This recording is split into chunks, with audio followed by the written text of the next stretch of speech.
Bonjour, je suis la fée Sylviane et je viens vous conter le Noël de Charlotte la marmotte.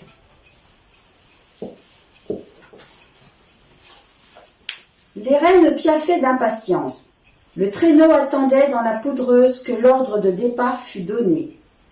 Dans ses mains gantées, le Père Noël tenait la lettre que lui avait envoyée Charlotte la marmotte. Il la relisait une dernière fois. Cher Père Noël, les copains se moquent de moi parce qu'ils disent que je dors tout le temps. Ce n'est pas vrai. Je dors presque tout le temps, mais pas complètement tout le temps.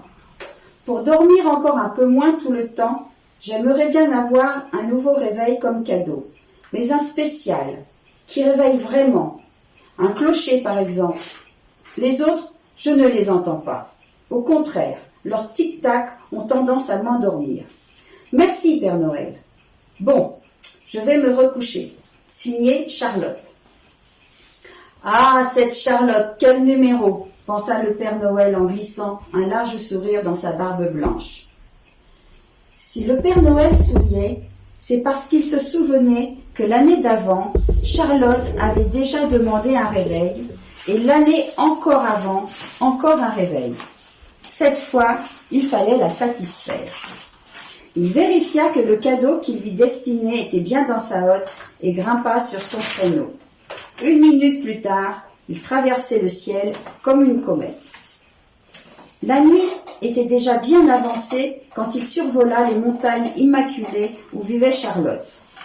Sans bruit, il se glissa chez elle, guidé par des bruits étranges, et la découvrit calée contre une paroi dans le fond de sa chambre. Il le savait, la plupart des enfants, dans l'espoir de l'apercevoir, essayaient de rester éveillés le plus longtemps possible le soir du réveillon, jusqu'à ce que, vaincu par la fatigue, il s'écroule un peu avant son arrivée. Avec Charlotte, aucun risque. La petite marmotte était allongée, une expression de félicité béate sur le visage. Un petit sourire lui étirait la bouche, et un léger ronflement faisait vibrer ses moustaches. Le Père Noël étudia les lieux et dut se forcer pour ne pas rire. Chez Charlotte, depuis l'année précédente, les réveils avaient fait des petits. Ils s'étaient multipliés. Sans doute en avait-elle reçu pour son anniversaire ou pour la Sainte Charlotte. Sur des étagères s'alignait une belle collection de cadrans, des gros, des petits, des lumineux, à cloche et même une horloge qui devait abriter le coucou qui fait coucou toutes les heures. Le bruit qu'il avait perçu, c'était celui du concert de tic-tac qui envahissait la pièce et berçait la bienheureuse. Un soupir le fit se retourner. Charlotte avait roulé sur le dos, ses pattes repliées sur son ventre de fourrure. Elle souriait aux anges des marmottes. À quoi rêvait-elle ? Le Père Noël aurait juré que ce n'était pas à une sonnerie stridente. Il récolta les réveils alignés, les entreposa dans sa hotte et prit le cadeau. Délicatement, il enleva le papier, car il savait qu'elle ne le ferait pas tout de suite, et en sortit un réveil, mais un réveil dont le cadran était un peu spécial. À la place des chiffres habituels, les 12 mois de l'année y faisaient une ronde. Il régla la minuterie sur le mois d'avril et trouva sur un bureau de quoi rédiger une lettre.